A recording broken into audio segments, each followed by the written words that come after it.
Chris, I'm Dustin. I'm a former law enforcement captain and also a negotiator.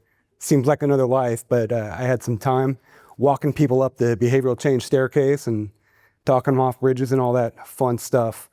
What I wanted to ask you about was about tactical empathy. And when we talk about tactical empathy, and in the book, we're talking about really understand or making sure the other person feels understood. And where that can get complicated sometimes is you might be that guy or gal on a negotiation where you might not believe in the mission that you're trying to accomplish. And so there's a sense of authenticity that might be lacking, but no one else is coming. And there's many places that don't have the resources to swap you out with another person or give you some help. And I know working at one point for a small agency, there was nobody there. No one else was coming, and it was just up to you.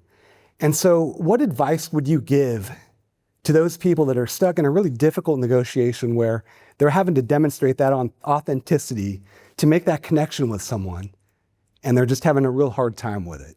Well, in law enforcement terms, the only guy I can think of that might be a problem is like if for whatever reason the dude on the other side is barricaded in a house. I mean, either what he's done or what he's been doing, you just despise him so much that him being removed from the planet is going to be a positive.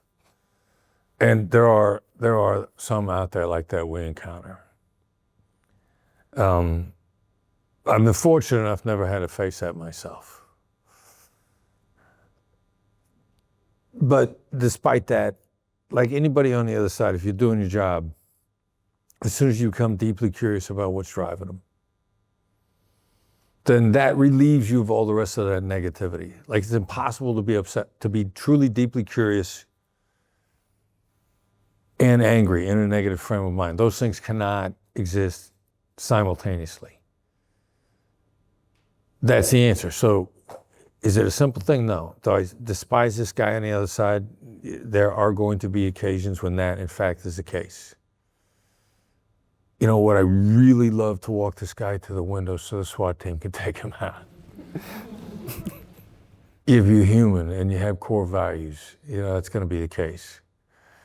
But to get yourself out of that is just deep curiosity. Deep curiosity is the magic human characteristic.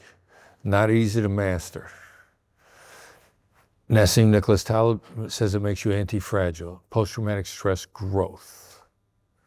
That no matter how traumatic something that happens to you is, curiosity can cause that experience to be a growth experience.